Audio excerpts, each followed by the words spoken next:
今天我们来聊聊一种特别耗损心神的疲惫感，为家人操碎了心。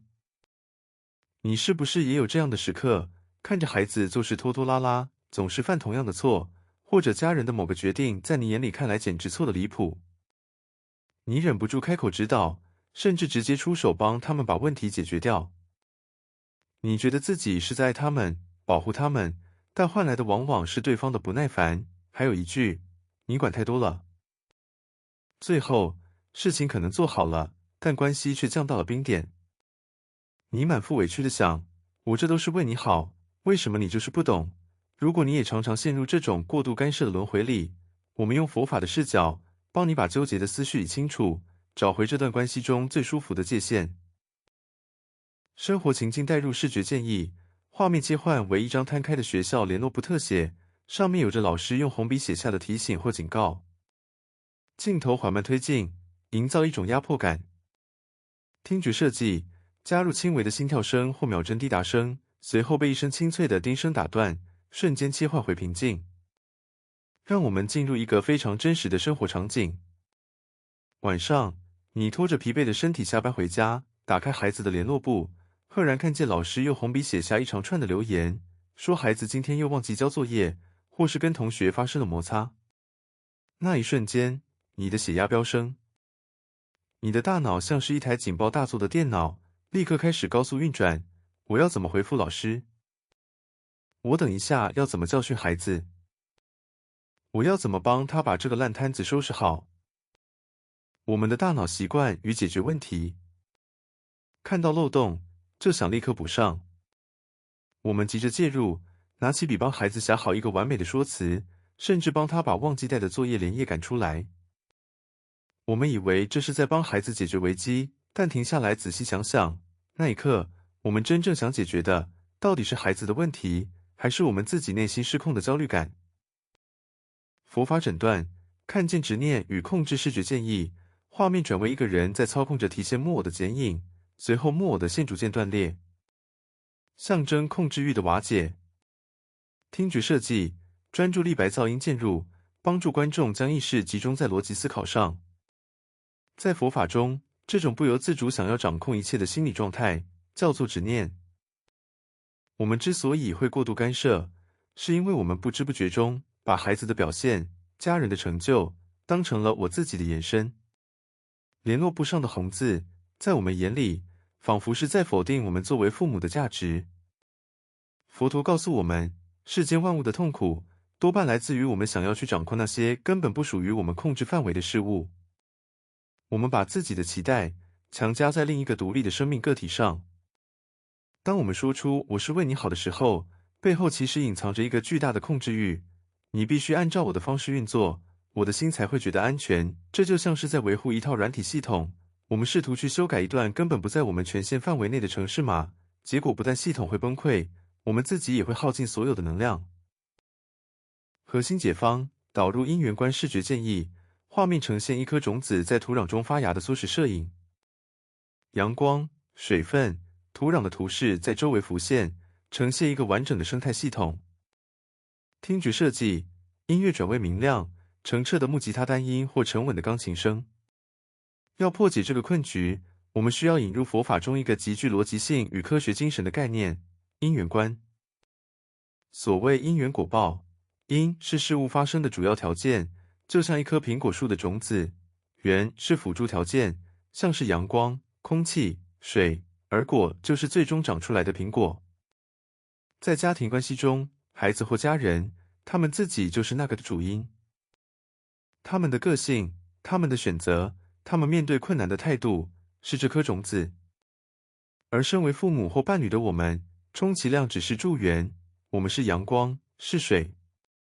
我们再怎么努力浇水，再怎么焦虑，都无法代替种子去经历发芽破土的痛楚。我们不能代替他们去承受生命的重量。如果我们强行介入，甚至试图拔苗助长，只会破坏了他们原本应该经历的学习过程。课题分离，把责任还给当事人视觉建议，画面中要画出一条清晰的界限，左边写着我的课题，右边写着他的课题。视觉上呈现一种井水不犯汉水的清爽感。听觉设计，保持清晰，不干扰思考的背景音。明白了因缘观，我们在生活中就可以实践一个非常强大的心理工具，叫做课题分离。回到刚刚联络簿的情境，孩子忘记带作业，被老师责备，这是他的课题，这个果必须由他自己来品尝。如果我们因为害怕他被骂，而急着帮他送作业去学校，我们就是剥夺了他学习负责任的因缘。那什么才是我们的课题？我们的课题是控制好自己的情绪，不随之起舞，以及思考当他面对挫折时，我该如何提供有建设性的支持，而不是一味的指责或代劳。个人吃饭个人饱，个人的因果个人担。当你能在心里画出这条清晰的界限，你会发现肩膀上那块沉重的石头瞬间就消失了。生活实践1：3秒钟的停顿艺术视觉建议，画面出现一个质感的实体暂停键，搭配干净的呼吸波纹动画。听觉设计，讲稿中提到呼吸时，背景音效配合明显带柔和的吸气与吐气声，引导观众跟着做。观念懂了，我们来谈谈具体该怎么做。第一个生活实践，也是最有效的一招，叫做停顿的艺术。下次，当你看到联络簿上的红字，或是看到家人又做出让你血压飙升的行为时，请立刻在心里按下暂停键。不要马上开口，不要马上行动，请给自己完整的3秒钟。跟着我一起，深吸一口气，然后缓缓吐气。在这3秒钟里，问自己一个问题：现在这个状况，如果我不插手，最坏的结果是什么？这个结果，他承担得起吗？你会惊讶地发现，90%的事情，其实就算放手让他们自己去处理，天也不会塌下来。这3秒钟的停顿，就是截断我们惯性焦虑的最强大脑指令。生活实践2：陪伴而不替代的慈悲视觉建议，画面呈现2个并肩同行的背影，不是一前一后拉扯，而是保持着舒适的距离，平静地走在同一条路上。听觉设计，音乐带入一种温暖、稳定且具备力量的节奏。第二个实践是学会真正的慈悲，陪伴而不替代。佛法说的慈悲，不是无底线的溺爱和帮忙，而是拥有看着对方受挫，却依然能稳定站在一旁给予支持的强大心理素质。当孩子因为自己的失误而承担后果，感到沮丧时，你不需要去帮他跟老师求情，也不需要落井下石地说你看吧，我早就告诉过你了。你只需要平静地坐在他身边，跟他说，我知道你现在很难过，这是一个教训。那你下次打算怎么做，才不会再发生一样的事？如果有需要帮忙讨论的地方，我随时都在。这才是最高级的爱。你给了他一面安全网，但他依然必须自己走完那条钢索。结语与专注力收束视觉建议，画面渐渐淡出，回归到一开始的极简风格。浮现一句核心金句：放下控制，是为了让生命有空间成长。接着浮现忘忧角落的标准字。听觉设计，音乐逐渐收拢至单一的澄澈音频，最后一声悠长的颂钵音作结，留下无限的思考空间。过度干涉是一场没有赢家的内耗。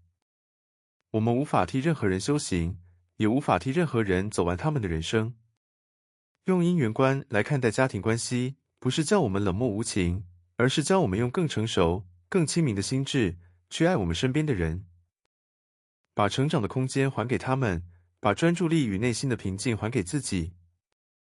这里是忘忧角落，感谢你今天的专注与陪伴。我们下次见。